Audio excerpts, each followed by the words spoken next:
अभिवादन स्वीकार कीजिए ब्रजेश मिश्रा का और आप देखना शुरू कर चुके हैं द डिबेट। बहनों भाइयों, बंगाल सहित 5 राज्यों के चुनाव नतीजे आ गए हैं। खासतौर पर पूरे देश की निगाह बंगाल के चुनाव पर है। कल से जब से चुनाव संपन्न हुआ है और भारतीय जनता पार्टी ने जबरदस्त जीत बंगाल के भीतर हासिल की है, अब अगली चुनौती देश में उत्तर प्रदेश है। चुनाव यहाँ होने हैं अगले साल के बिल्कुल शुरुआती महीनों में, जनवरी फरवरी में। तो अब कल से हर कोई यही सवाल पूछ रहा है, उत्तर प्रदेश में क्या होगा। हम भी इसी सवाल का जवाब तलाशने के लिए आज ये डिबेट करने वाले हैं। तो बहनों भाइयों, बंगाल का चुनाव हो गया। भारतीय जनता पार्टी ने ममता बनर्जी के सबसे मजबूत किले, 15 साल की उनकी ताकतवर हुकूमत का अंत करके बंगाल पर कब्जा कर लिया। बंगाल जीतना भारतीय जनता पार्टी के लिए बहुत ही असाधारण उपलब्धि है। बिहार के बाद बंगाल बीजेपी के हाथ में आना यह अपने आप में इस बात का परिचायक है कि भारतीय जनता पार्टी इस वक्त की सबसे बड़ी, सबसे ताकतवर राजनीतिक पार्टी है और उसकी विचारधारा का फैलाव अरब सागर से लेकर बंगाल की खाड़ी तक है। अपने ही देश में उदाहरण है। अब मसला इस बात का है कि जब बंगाल के चुनाव हो गए और बीजेपी ने इतनी लैंडस्लाइड विक्ट्री हासिल कर ली, तो व्हाट नेक्स्ट? अगली चुनौती क्या है? तो बहनों भाइयों, अगली चुनौती है उत्तर प्रदेश, उत्तराखंड, पंजाब समेत 5 राज्यों के चुनाव जो 2027 के प्रारंभिक महीनों में जनवरी फरवरी में होने हैं। अब अगली चुनौती वहीं मिलने वाली है, तब तक कोई चुनाव नहीं है। लेकिन उत्तर प्रदेश का चुनाव किसी राज्य का चुनाव नहीं होता।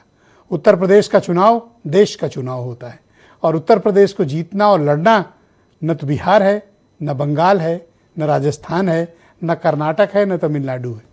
उत्तर प्रदेश एक बहुत ही कॉम्प्लिकेटेड पॉलिटिकल स्टेट है और इसको जो समझने का दावा करते हैं कई बार बहुत असफल हो जाते हैं और जो असफल होते हैं उत्तर प्रदेश की राजनीति में धूमकेतु बन जाते हैं। इसलिए उत्तर प्रदेश एक बहुत ही असाधारण किस्म का राजनीतिक राज्य है।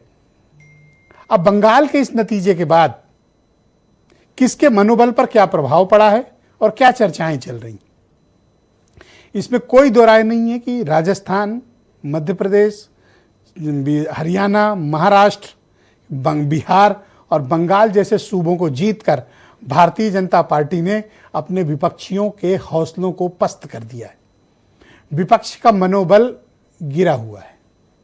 कितना गिरा हुआ इसका आकलन मेरे पास नहीं है, लेकिन विपक्ष का मनोबल बुरी तरह प्रभावित हुआ है। एक के बाद एक हार ने विपक्ष को तोड़ दिया है। विपक्ष में थोड़ी मायूसी है, बल्कि बंगाल के चुनाव के बाद ये कह लें ज्यादा मायूसी है कि क्या बीजेपी को हराया नहीं जा सकता। इसका जवाब तलाशने के लिए विपक्षी दलों को शायद साउथ जाना चाहिए, जो वो शायद जाना नहीं चाहते। लेकिन भारतीय जनता पार्टी की लगातार जीत और उत्तर प्रदेश उनके लिए एक बहुत ही चुनौतीपूर्ण राज्य है। वो इसलिए क्योंकि 2024 में उत्तर प्रदेश ने भारतीय जनता पार्टी को एक बड़ा झटका दिया।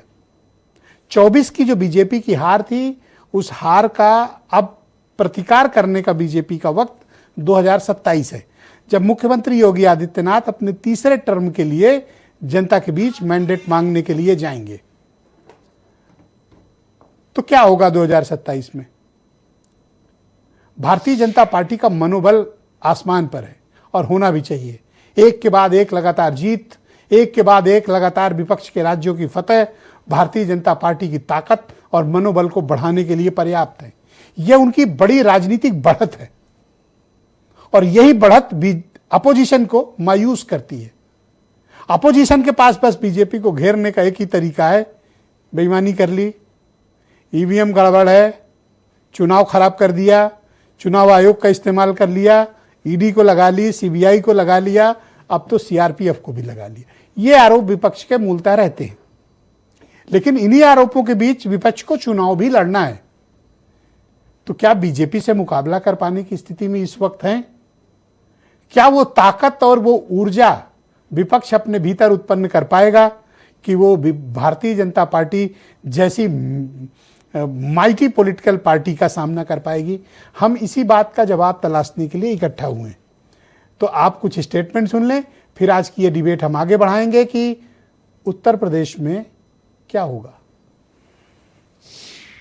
ये जो ट्रेंड भारतीय जनता पार्टी ने किया है, 2.5 लाख केंद्रीय सुरक्षा बल और कर्मचारियों को लगा करके आप समझ सकती हैं कि उस चुनाव को कैसे इन लोगों ने लूटा है। और ये तरकीब जो इन लोगों ने लगाया है उससे हम लोग सावधान रहेंगे और इनको इस तरीके का जो है कि इसका जवाब हम लोग बूथ स्तर पर देंगे। छल छत्रपों की छावनी में छेद होगा तो कई छल छत्रप जो है वो शोर भी मचाएंगे, हंगामा भी करेंगे, हाहाकार भी करेंगे। और वो अगर इस बात को समझते हैं कि उनके इस तरह के हाहाकार, हंगामे और हुड़दंग से कोई उनको लाभ होने वाला है तो नुकसान होगा।